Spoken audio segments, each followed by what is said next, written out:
Our first Chalk Talk will discuss the FMAs that are possible for display on the PFD for the captain and the first officer. Flight mode enunciations appear in the top center of each PFD, above where the attitude picture would sit. Upper left-hand corner of the flight mode enunciation indications are your status for your autothrottles. Center would be the roll, and the right would be the pitch. In the very center, again above the attitude indicator, you would find the indications for your autopilot flight director system. As far as the options that are available, there are 5 autothrottle indications, there are 7 roll, 9 pitch, and another 5 for your autopilots and flight directors. We'll start off by discussing the options we can see as far as autothrottle status. Autothrottle switch would be armed. The display would be blank, indicating nothing is active. Pressing a toggle button on throttle 2 or throttle 3 would start autothrottle indications. The order in which I write things is going to be irrelevant. It's just kind of in the phase of flight that you should encounter things. We'll start off again, autothrottles, indications we can occur, thrust draft, thrust, speed, idle, and hold are the 5 possible autothrottle enunciations. Thrust draft. When thrust draft is indicated, that's telling you that the autothrottles are giving you 100% of your reference EPR displayed on the primary ICAS. That could be max EPR, it could be reduced EPR, climb, climb 1, continuous. The reference changes. Regardless of the reference, if your autothrottles say thrust draft, the engines are giving you 100% of that reference EPR. Thrust, on the other hand, is giving you a portion of that reference EPR to accomplish the task that needs to be done, such as flitch, climb, or examples, VNAV descent, and we'll talk about those indications specifically in the vertical aspect here in a minute. So thrust draft is giving you 100% of the reference EPR displayed. Thrust is giving you a portion of it to accomplish the task at hand. Whenever you see SPD, the autothrottles are tasked with chasing the speed right above your airspeed indicator, the target magenta speed. Idle, the throttles are at idle, and with hold indicated, the throttles are in a position determined, and then the servos are disengaged to allow the crew to manipulate the thrust to adjust the engine speed or the aircraft speed. None of these are armable. They're either active one at a time, or the display would be blank, indicating that the throttles are not active. Roll status. Again, the order in which I write them is irrelevant, but this is typically what you should encounter in the normal phase of flight. We'll start off toga, LNAV, heading select, heading hold,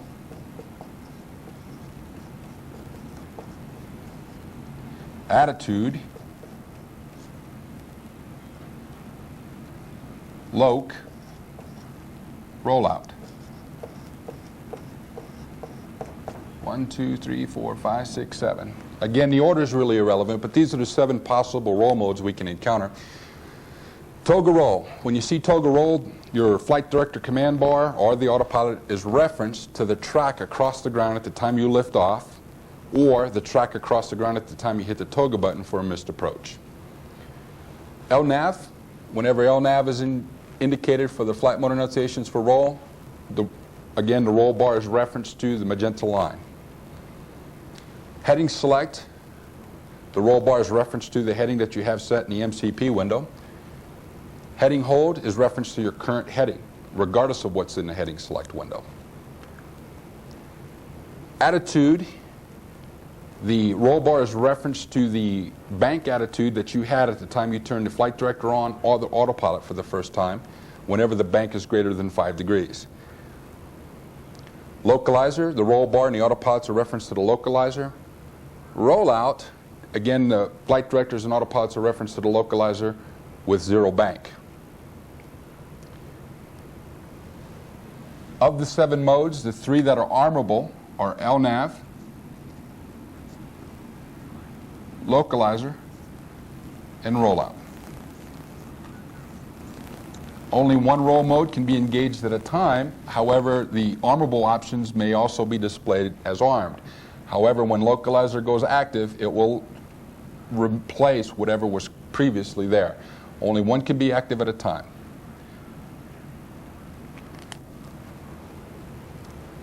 The attitude is usually forgotten about. Typically, the only time you ever get to see this pretty much is when you come back to do your PCs in Denver for unusual attitudes. Remember, when you engage an autopilot or turn on a flight director, the autopilot or flight director, when turned on, will come up in the same pitch and roll modes that the other component is using. The flight directors and autopilots are all doing exactly the same thing. So if I take off with my flight directors on and the flight directors are currently in the LNAV mode roll-wise, when I turn the autopilot on, it will also come up in the LNAV mode. So they're all for one and one for all. However, if you're doing steep turns, for example, with the flight directors off and no autopilots, as you're done with the maneuver, if you turn the flight director on, roll-wise, it's going to ask about bank. If the bank is less than 5 degrees, the roll mode will come up in a heading hold mode. If the bank is greater than 5 degrees, it will come up in an attitude mode. Say, example, 12 degrees of bank. If you turn the flight director on, the roll bar is now referenced to that 12 degrees of bank attitude all day long until you select another roll mode. If it was less than 5 degrees, it comes up in a heading hold. The same would be true as if you were done with the maneuver and you engaged an autopilot. Likewise, roll-wise, it comes up in attitude if your bank was greater than 5, heading hold if it was less than 5. Pitch modes. There are 9 possible pitch modes. Some type of an order here. We'll start off with toga. VNAV. Now, VNAV, when armed, will display just VNAV, but when VNAV goes active, it'll go active in one of 3 modes. VNAV speed, VNAV out, or VNAV path when she goes active. Another pitch mode would be FLITch, stands for flight level change, speed. Altitude, which is altitude hold. Vertical speed. Glide slope, and flare. 1, 2, 3, 4, 5, 6, 7, 8, 9. Toga pitch. While you're on the ground, the pitch bar in the toga mode is referenced to 8 degrees until the main wheels are off the ground. Once the wheels are off the ground, toga pitch is referenced to V2 or V2 plus 10 or somewhere in between if you lose an engine. On a missed approach, if you press the toga button on throttle 2 or 3, toga pitch will give you the airspeed you were doing at the time you hit the toga button. That should be the target approach speed, but if you were a few knots above or below that, toga on the missed approach is the speed you were doing at the time you hit the toga button. VNAV speed, when VNAV is selected, VNAV will show you specifically what it's doing pitch-wise. Is the elevator chasing the target magenta speed? Is it chasing an MCP determined level off or an FMC determined level off? So whenever VNAV says altitude, it's telling you that the airplane leveled off to respect an MCP altitude. If it says path, it's leveled off to respect an FMC altitude. FLITch speed, in this particular case, you have FLITch selected to climb or descend to the new altitude, and the elevator of the airplane is responsible for the target climb or descend speed. Altitude, the airplane is in the altitude hold mode because you are not in VNAV.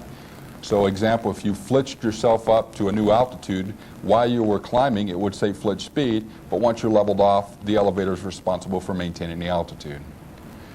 Vertical speed, the pitch of the airplane is now responsible for the selected vertical speed that you have dialed in the mode control panel. Glide slope, the pitch bar is referenced to the glide slope. And flare, the airplane is in the flare mode at the backside of the glide slope. Autopilot flight directors. 5 possible indications. FD for flight director. CMD for an autopilot engaged. LAN 2. LAN 3.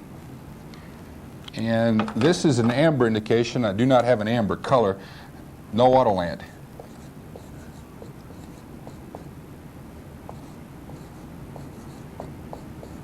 Again, this is amber. All the other modes, when active, will be green. This is the only color other than green, which would be amber. The backside of Chapter 19 has the laundry list as far as this display here, and a few pages beyond that you'll find the specific detail as far as what specifically that item is trying to tell you.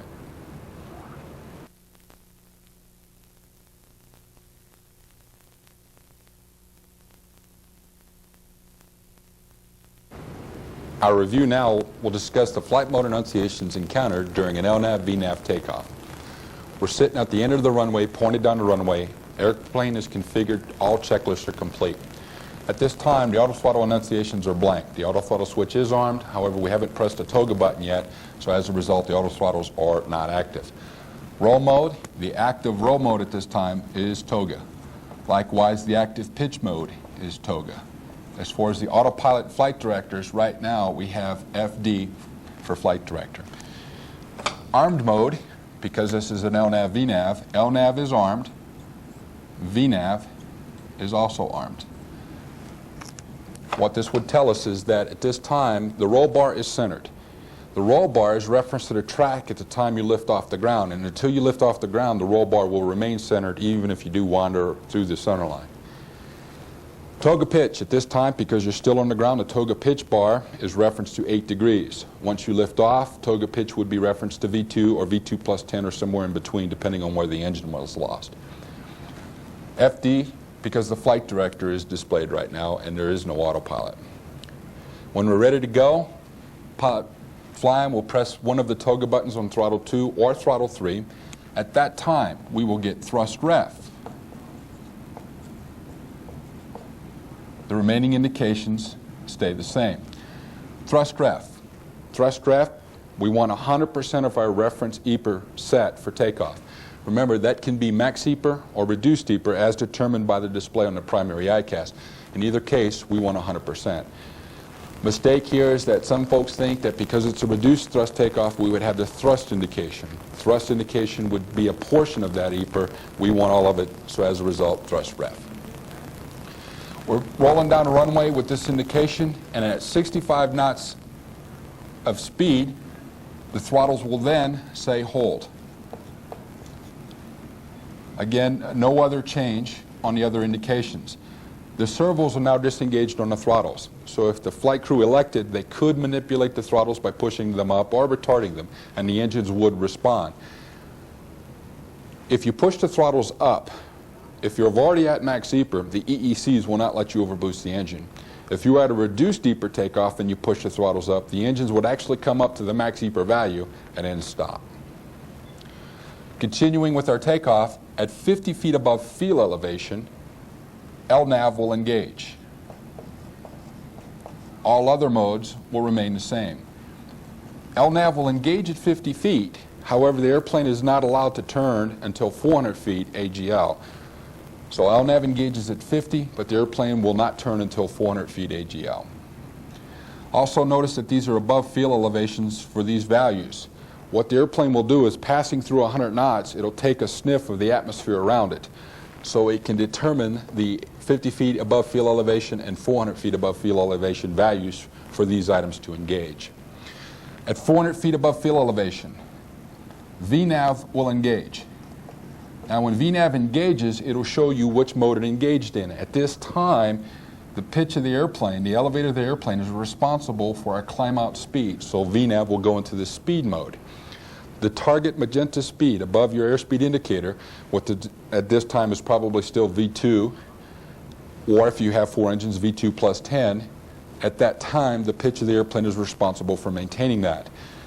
Because VNAV speed or the pitch mode enunciation changed, the auto throttle enunciation will change.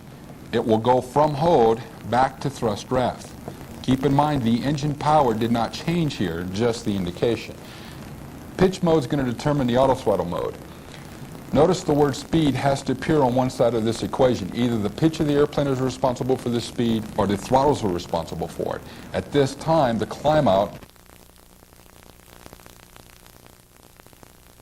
as a result, we'll task the throttles to give us some type of power setting. The power did not physically change here, just the enunciation. We still have takeoff power set, be it max or reduced. LNAV is still running, and the autopilot flight director is still in flight director. The absolute minimum altitude to call for an autopilot is 250 feet AGL. The SOP is to call for it around 800 feet AGL. And when you call for that autopilot, we typically call for the center autopilot. That way the captain and first officer still retain their flight directors. The flight director enunciation right above the attitude indicator will change to command.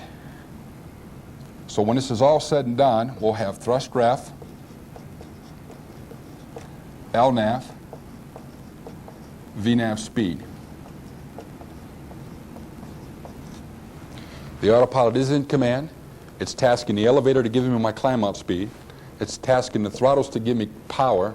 Eventually that will come back to climb 1 or climb 2. But in that case, it'll still enunciate thrust draft because we want 100% of that climb power set. LNAV's engaged.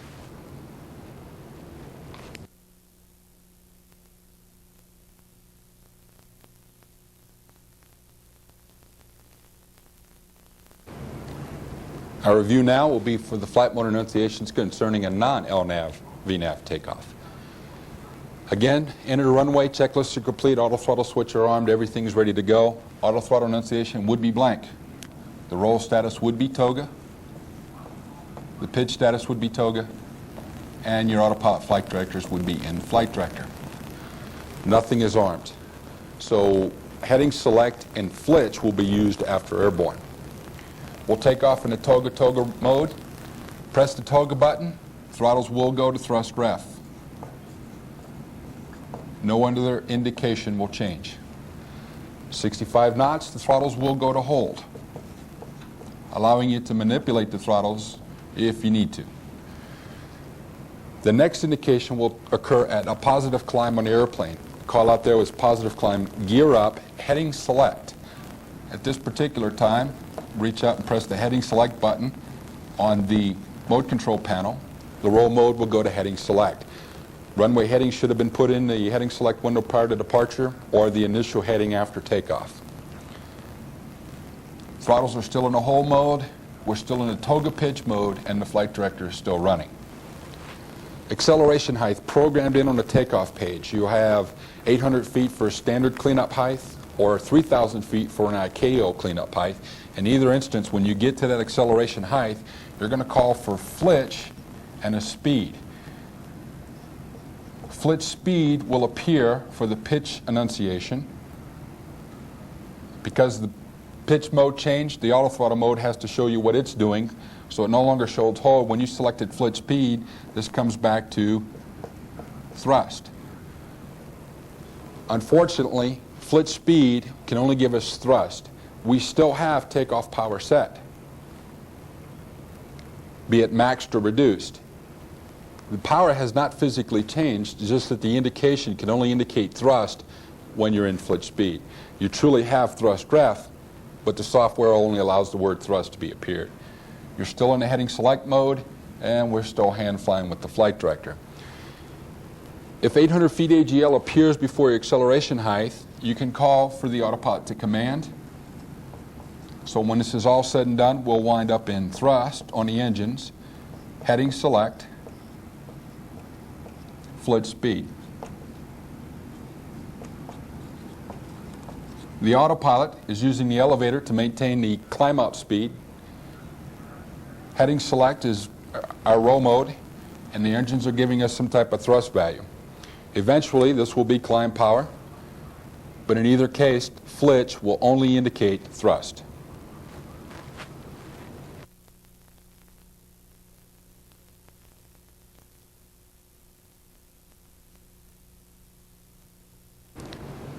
Our review now will cover the vertical aspects of flight pertaining to VNAV, flitch, and vertical speed. We'll start with the VNAV flight mode enunciations. The old vertical profile of this flight is in regards to VNAV engaged. We never deselected it. The roll mode for these will be irrelevant. You're welcome to use whatever roll mode you'd like. We'll start back here just after takeoff. We're now passing through 3,000 feet. We're cleaned up. Airplane's climbing out. The initial climb out segment. During this phase of the climb, again, roll mode, stick in whatever roll mode you'd like, probably LNAV, but the roll mode's irrelevant. During this phase of the climb out, VNAV is engaged, and the elevator is going to be responsible for the climb speed. Remember, VNAV engages at 400 feet, and at 400 feet, she's probably giving you V2 up to V2 plus 10. When you get to your programmed acceleration height, 800 feet or 3,000, VNAV speed will stay indicated. However, this speed will then bump up to your clean speed, 250 or greater depending on your gross weight. So it'll indicate VNAV speed. The speed changes as you accelerate. While VNAV speed is indicated for the pitch aspect of it, the throttles are tasked with some type of power setting. So we're going to climb up to this new altitude with the elevator giving us our speed, with the throttles giving us thrust ref. VNAV's not going to mess around. It's going to climb to the new altitude using 100% of its reference EPR, be it climb 1, or climb 2. So thrust ref, VNAV speed during the initial climb out. At some point, we're going to level off. This level off, when we level off, again, roll mode's irrelevant, VNAV will stay engaged, and we'll say VNAV out, or it will say VNAV path. It will say one or the other. In either case, the word speed is missing. Someone's always responsible for the speed. Because the elevator is now responsible for an altitude, we'll task the throttles with the speed. So upon capturing this altitude, be it 2,000 feet or 20,000 feet is irrelevant. When it captures this altitude, it'll say VNAV out or path. The throttles will give me speed. What determined this level off? If the MCP determined a level off, this will say VNAV out. If the FMC determined a level off, it will say VNAV path. An example of that would be in the legs page. If we had a crossing restriction at this point right here, we had to maintain, example, 7,000 feet until this point. If that crossing or altitude restriction on your legs page is large font, it's controlling. So the FMC will level you at this altitude, even if you incorrectly have the mode control panel altitude up here. In which case, it'll say VNAV path because the FMC determined a level off. If you were to look at the legs page and the altitude here is small font, it's advisory, it's not controlling. In which case, the FMC will not honor it and allow it to continue to climb to an MCP altitude. Keep in mind, the airplane will honor the more restrictive of the MCP or FMC altitudes. Whichever one's lower, it will level to respect it. Keep in mind, whenever we have a crossing restriction, the MCP altitude should also be set to that. But if you had messed up, let's say we put the MCP altitude up here at 330, but the FMC had a crossing restriction at 7,000, it will level to respect to 7,000 and say VNAV path as a result. We make a little bit of room here.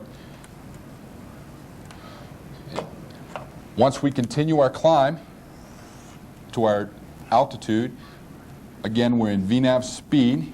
So now the elevator is responsible for the climb speed, roll mode's irrelevant, and as a result of the pitch giving me speed, the throttles go back to a power setting, in this case thrust ref. 100% of the reference EPR to climb up to our new altitude. Once we level at our cruise altitude, once we reach top of climb, the VNAV will go into the path mode because that path was determined by the FMC, thus the word path. Roll mode, you're choosing. So if the elevator is giving me an altitude, the throttles are responsible for the cruise speed. Keep in mind, the word speed, whenever you see the word speed, every place you see the speed, whether the pitch is responsible for it or the throttles, that is always, let me correct that, that's either MCP or FMC speed. If you look at your mode control panel, if the airspeed window is open, numbers appear, it's MCP driven. If you push the little button for your airspeed window, it'll close that airspeed window, no numbers appear, and as a result, it's FMC driven. So in VNAV, your speed is either MCP or FMC. We're going to move over here to the descent phase of flight. The descent phase of flight, there's variables here. We'll start with a simple variable and then we'll work our way through the different options that we can encounter. We're going to cruise into VNAV path. Whenever you install the approach in your CDU, the airplane will automatically compute a top of descent point based on idle power, standard descent speeds, all the way down to the altitude for your pattern based on the current winds. So we'll get to this top of descent point. If the mode control panel was set to a lower altitude, example, let's say we're right here approximately 5 miles from top of descent, and you pick up a clearance, you clear to descend to 1,000, local altimeter is correct. So you set 11,000 in the mode control panel, but do not push the button. That allows the airplane to continue on to the top of descent point. And because you have the lower altitude in the mode control panel, the airplane is allowed to continue down to that altitude. When she starts down, initially, it will say VNAV path, because the computer did compute that path, but this is based on idle power. So initially, your auto throttles will pull the power back to idle. Once the power is set, it will go to hold, allowing you to reach up and push the throttles up if you so desire to change your descent profile using thrust. So initially idle followed by hold, and then we head down to 11,000 feet. When we get to this level off, altitude, roll mode again is irrelevant. VNAV will level off to honor that altitude, again indicating either VNAV out or VNAV path, depending if it's MCP or FMC driven. In either case, the throttles are tasked with maintaining your speed. Once you continue further down again, you're going to go with VNAV path with idle, followed by hold. Now this would be in a perfect world, we're allowed to follow our path down, everything's working fine. I'm going to erase this and we'll show you a different variable here.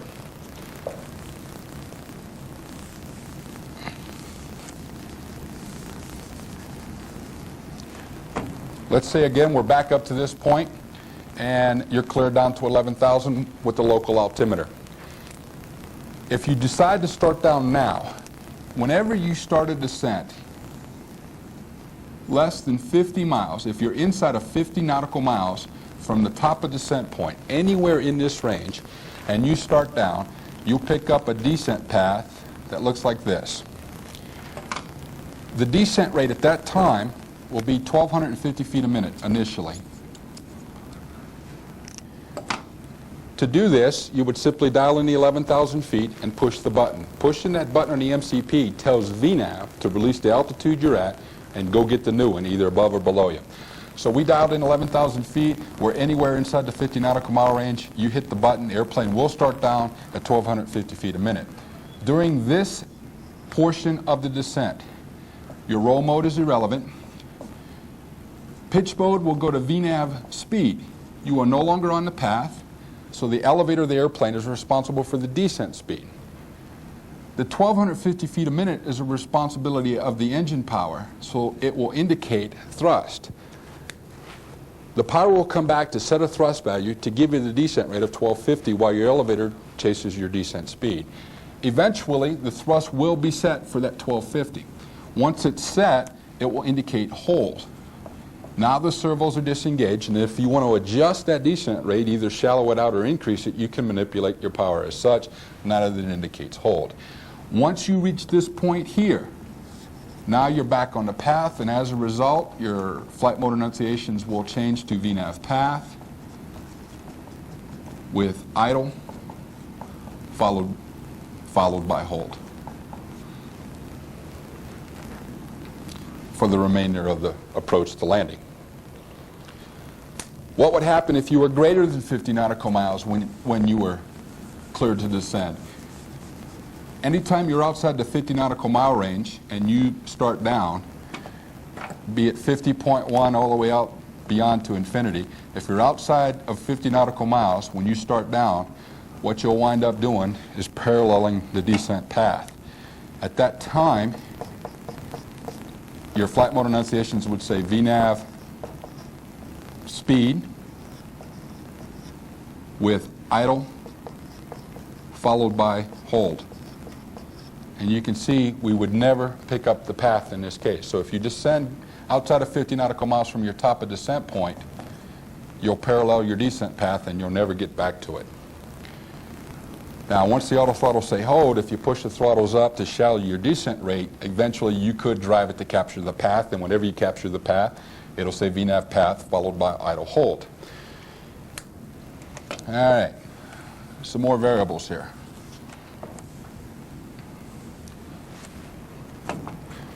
Here's our top of descent point again. We're cruising along, and we forget to set, or we fail to set, the lower altitude. As we're approaching the top of descent point, the FMC will talk to you. It'll give you an FMC message, and you look in the scratch pad, and it'll say reset MCP altitude. If you fail to do that, the airplane will continue straight ahead. Now, while it's out there, it will say, roll mode's irrelevant, it will say VNAV path, although you're truly not on the path. And it will say speed. The throttles are responsible for your cruise speed. It'll say VNAV path, but you're beyond it. You then recognize the fact that, oop, we went beyond it. So then you set in 11,000 feet and you push the altitude knob, and as a result, we start going down. So at that point, when you do that, roll mode's irrelevant, it'll say VNAV speed, because the system now recognizes you're no longer on a path. So the elevator is going to give you speed, the throttles will go to idle, followed by hold. If your actual path now re-intercepts the path, this can go back to VNAV path followed by idle hold. At this point right here, once you've established the fact that you're going back down, the FMC will again talk to you. It'll give you a FMC message. You look at the scratch pad, and when you look at the scratch pad, it'll say simply drag required. It's asking you for help. It cannot deploy the drag devices automatically, but it can ask you for them. It's up to you whether you want to use them or not. It is possible to drag it back in and catch the path, in which case it'll go back to path, but if you never catch the path, it'll simply stay in VNAV speed. Remember I talked about the descent path being programmed and calculated by the FMC, and one of the variables in that is the winds. What happens if we start down, when we get to our top of descent point correctly, down to 11,000 feet, and we have a significantly greater headwind over what was programmed in the FMC? As a result, if we allow this to continue, the airplane would wind up inside of the path because of the wind. The airplane will recognize this, the fact that you're dropping inside of the path. It'll keep you on the path, VNAV path. It'll keep you on the path by adding thrust. So in this particular case, the power will come up to keep you on the path. Thrust as required to get the job done. So it'll keep you on the path, so it really will not drop inside, although the winds are trying to shove you inside. The reverse is possible, to where we have a significantly greater tailwind over what was programmed, in which case the airplane is going to try to be shoved deep or beyond the path. What will happen there is the airplane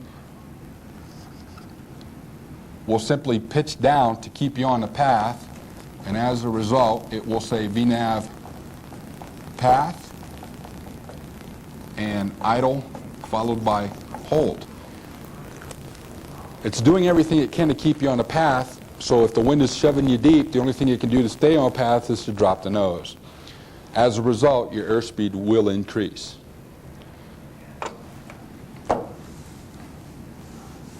Those are the variables as far as the flight mode enunciations on VNAV.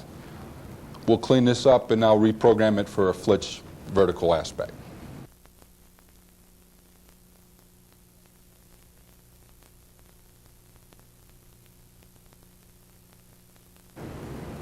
Our review now will discuss the flight mode enunciations involved with a flitch vertical aspect of flight. Roll mode again is irrelevant. We're over here again, we took off, we've got our airplane cleaned up, we're climbing out. Initially, using flitch on this climb out, flitch, the thing to remember about flitch is trying to do things in 2 minutes. Not less than 2 minutes, in 2 minutes.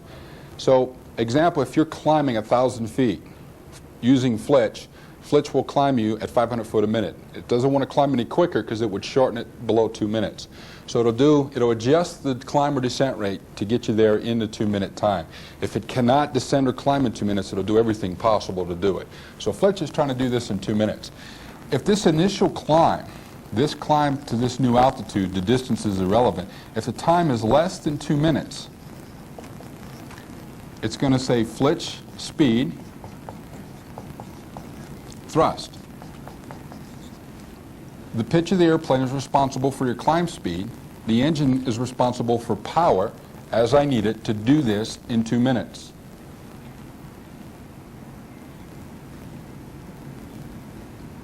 Once I level at that new altitude, roll mode's again irrelevant. If I flitched myself up to this altitude, when I get up there, out will replace flitch speed. As a result, the engines are now responsible for your cruise speed. So the elevators are responsible for leveling at an altitude. The thrusters are responsible for your cruise speed. If I was to continue the climb up to my new altitude, and this distance between the new altitudes is greater than 2 minutes, my flight mode enunciations then would be flitch speed and thrust. Now, realistically, the engines are truly giving you thrust ref. However, the software only allows the indication of thrust with the word flitch. To tell, other than the math, to tell by looking at your airplane, to tell if you can do this climb in less than 2 minutes, it'll say thrust, flitch speed. You know this is going to take less than 2 minutes because if you were to take a look, your actual engine EPR, the white numbers on your primary ICAS, will be less than limit EPR, which is the green numbers directly above it. And the reason for that is, if your engines would give you any more power, it would get there greater or less than 2 minutes. It wants to do it in 2 minutes, so I'll adjust the power, the actual EPR on the engine, less than my limit EPR. Looking at the primary ICAS, if my climb was greater than 2 minutes, I would notice that my actual engine EPR, what my engines are truly giving me, is equal to my limit EPR. Climb 1, or climb 2. In this particular case, the system is trying to tell you that because I've got full power set, we're not going to be able to do it in 2 minutes, but I'll do everything it can. Although that is truly thrust ref, the indication on the FMA can only indicate thrust.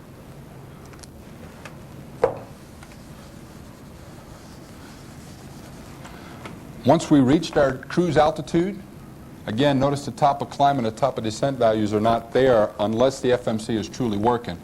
Flitch doesn't know anything about the FMC. However, the FMC is the unit that computes the top of climb and top of descent point.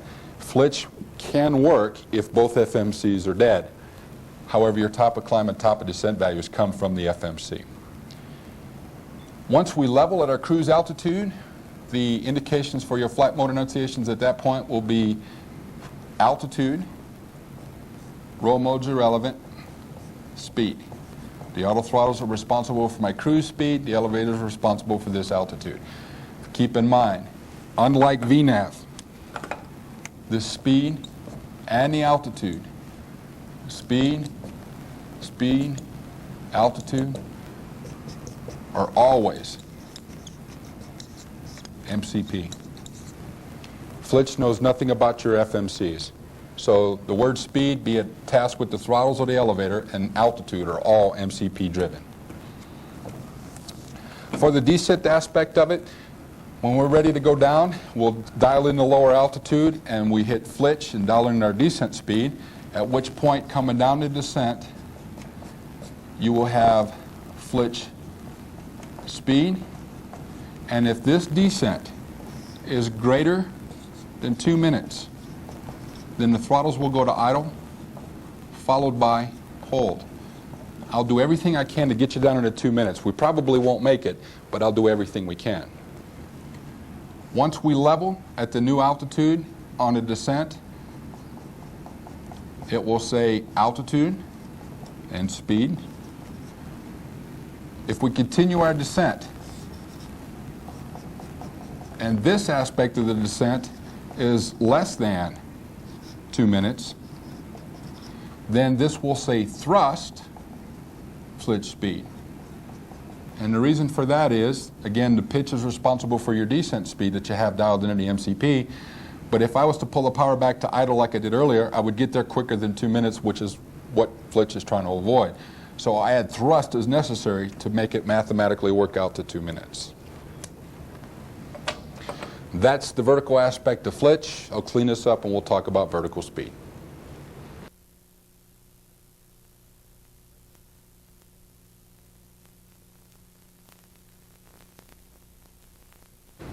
Our review now will discuss the flight mode enunciations involved with vertical speed. Vertical speed is the easiest mode to use, but it's also the easiest one to get in trouble with. Real simple here, if your airplane is physically in the process of climbing to or descending from, while it's climbing or descending, your flight mode enunciations simply say vertical speed and speed. The elevator is responsible for the vertical speed value that you dialed into the mode control panel, while the throttles are responsible for the climb or descent speed. If you are level at an altitude, regardless of how if you vertical speed yourself to it, if you're level at this altitude, whether you climbed up to it or descended down to it, your mode enunciations will simply say altitude and speed. The elevator is responsible for that new altitude. The throttles are responsible for the cruise speed. You can also get in trouble with vertical speed real easy. There's 3 very important things you need to remember about vertical speed. You can fly away from MCP altitude. You need to be very careful here. Example, let's pretend this is the VOR approach into a runway. 19 left in San Francisco, for example. If you're at 5,000 feet here, and you do not set a lower altitude in the mode control panel, you reach up and hit vertical speed minus 1,000, the airplane can fly you away from that MCP altitude at 1,000 feet per minute. And because that altitude is still above you, the airplane will continue to descend until you stop it from happening. So the SOP, whenever you're using vertical speed, the SOP is to always dial in the lower altitude in the mode control panel, then vertical speed yourself down. That way it has something to capture. Another gotcha on vertical speed. Vertical speed can overspeed your airplane. You need to be very careful here. Example, we're cruising along and we decide that we want to descend, so we dial in vertical speed minus 6,000. The pitch of the airplane will give you a 6,000 foot a minute rate of descent. The throttles will be at idle trying to maintain the speed, but as a result, it will simply just blow through it and allow you to overspeed the airplane. Also, the reverse is true. You can stall the airplane if you go the other direction. We're climbing, I dial in vertical speed plus 6,000 feet a minute. The pitch of the airplane will actually try to give me 6,000 feet a minute, but the speed's going to bleed off. The throttles are going to go all the way up to max without overboosting them, and the airplane's simply going to just drop the nose. So be careful on vertical speed. It's the easiest one to use, but the easiest one to get in trouble with. We'll finish up with the approach to landing on a Category 3 mode enunciation review.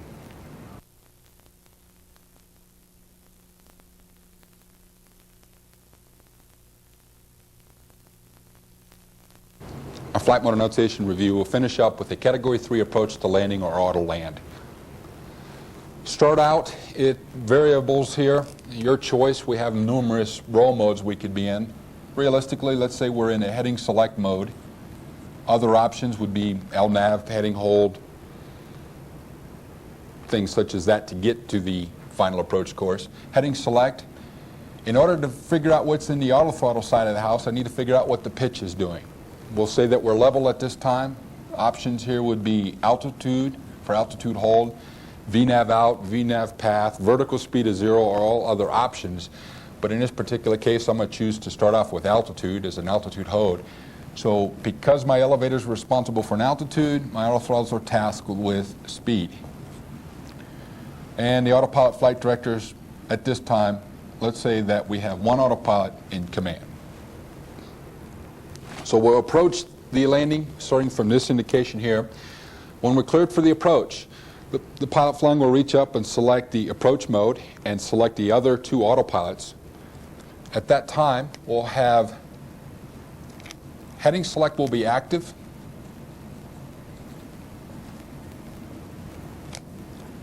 However, loc will be armed.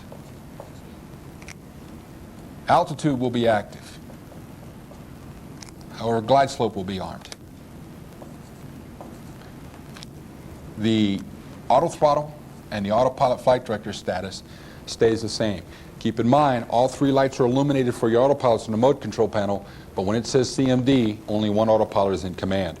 You can shoot a Category 3 approach to landing with an engine shut down.